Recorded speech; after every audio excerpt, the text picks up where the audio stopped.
इन दिनों स्वास्थ्य व्यवस्था को लेकर के लगातार बिहार सरकार कार्य कर रही है और सरकार का प्रयास है कि सुदूर ग्रामीण क्षेत्र तक बेहतर से बेहतर मेडिकल की सुविधा लोगों तक पहुंचाई जाए। आज हम लोग पहुंचे हुए हैं मुंगेर जिला के काफी सुदूरवर्ती इलाका में, जहां पर एक जेपी हॉस्पिटल का संचालन हो रहा है तारापुर में, जहां पर डॉक्टर साहिबा हमारे बीच मौजूद हैं। हम लोग इनसे जानने का प्रयास करेंगे कि सुदूर ग्रामीण क्षेत्र में किन किन डिजीज का पेशेंट अधिक आ रहे हैं और खास करके ग्रामीण स्तर पर हेल्थ से रिलेटेड किस तरह का लोगों का समस्या है। डॉक्टर साहब, हेलो डॉक्टर कार्यक्रम में आपका बहुत बहुत स्वागत है। काफी सुदूर ग्रामीण क्षेत्र में जेपी अस्पताल का संचालन हो रहा है। किन किन डिजीज के पेशेंट अधिक आ रहे हैं मैडम? ज़्यादातर मेरे पास तो प्रेगनेंसी से रिलेटेड पेशेंट होती हैं। उसके बाद एसिडिटी मतलब कि नॉर्मल पेशेंट जी होती हैं एसिडिटी में, यानी तो एब्डोमिनल पेन, ये सब के पेशेंट होते हैं ज़्यादातर। क्योंकि मैडम अक्सर देखा जाता है कि सुदूर ग्रामीण क्षेत्र के जो लोग होते हैं अपने हेल्थ को लेकर के बहुत ज्यादा जागरूक नहीं रहते हैं। जब क्रिटिकल समस्या उनके पास उत्पन्न होता है तब जाकर वो कुशल चिकित्सक के पास पहुंचते हैं। वैसे लोगों के लिए क्या आप सुझाव देना चाहेंगे? वैसे लोगों के लिए मैं यही कहना चाहूँगी कि सबसे पहले वो अपने हेल्थ पर ध्यान दें कि जैसे कि अभी गर्मी का मौसम है तो फिर ज़्यादा से ज़्यादा मात्रा में पानी पीना चाहिए। और ज़्यादातर रफेज मतलब कि हरा साग सब्जी फल, ये सब पे ज़्यादातर ध्यान देना चाहिए।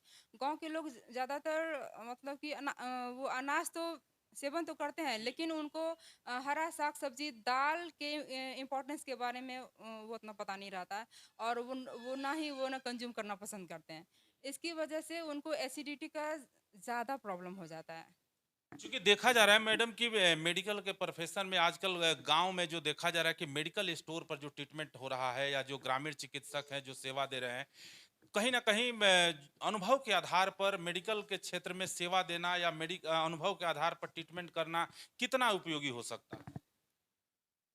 देखिए, अनुभव के आधार पर उनको तो मेरे हिसाब से ट्रीटमेंट नहीं करना चाहिए, क्योंकि अब हमारी सरकार मतलब कि हर छोटे से छोटे स्तर में सरकारी सुविधा उपलब्ध कराई है। जी। जैसे कि एडिशनल स्वास्थ्य केंद्र, एपीएससी, एचएससी, उसके बाद पीएससी, एचएससी, एसएससी, वो ऐसा करके ना सुविधा उन्होंने दिया है सरकार ने।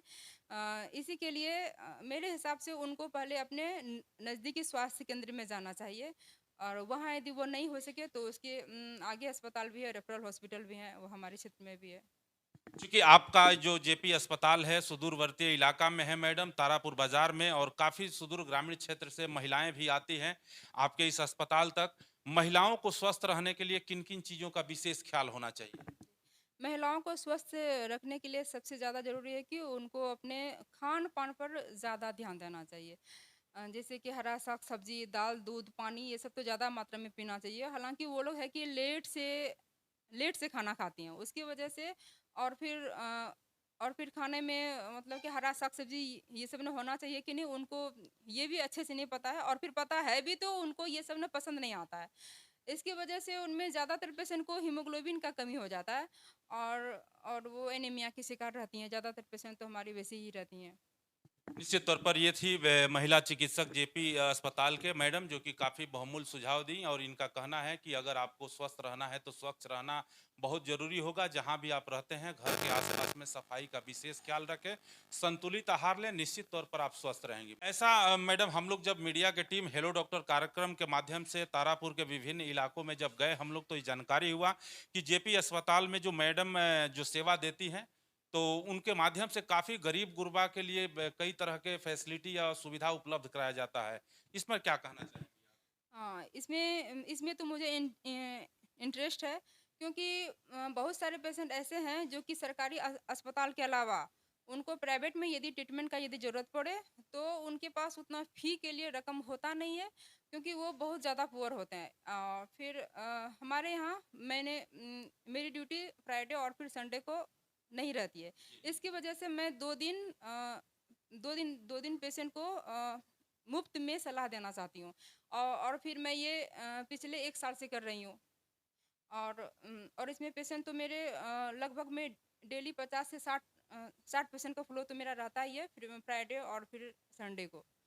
और इसमें इसमें फिर यही है कि पेशेंट को मतलब कि अच्छे से ही सलाह होता है। और वो जितना जितना मैं जितना में पेशेंट हमारा फी हमारा देते हैं उतना में वो उनका ट्रीटमेंट ही हो जाता है, तो फिर संतुष्ट हो जाते हैं पेशेंट। निश्चित तौर पर जेपी अस्पताल की जो मैडम है, इनका कहना है कि मैं तो सरकारी अस्पताल में सेवा देती हूं, लेकिन सप्ताह में 2 दिन वक्त मिलता है। मेरा प्रयास होता है कि सुदूर ग्रामीण क्षेत्र के जो भी लोग हैं, जो जिनको हेल्थ से रिलेटेड किसी प्रकार का समस्या है, उनको मैं बेहतर से बेहतर सुझाव देती हूं और मैं प्रयास करती हूं कि सुदूर ग्रामीण क्षेत्र के लोग जो भी हैं, क्योंकि ग्रामीण स्तर पर जो लोग होते हैं काफ़ी इकोनॉमिकल मजबूत नहीं होते हैं, तो कहीं ना कहीं उन्हें सहयोग और हेल्प का ज़रूरत होता है। वो मैं जेपी अस्पताल के माध्यम से उनको सहयोग पहुंचाने का काम करती हूं।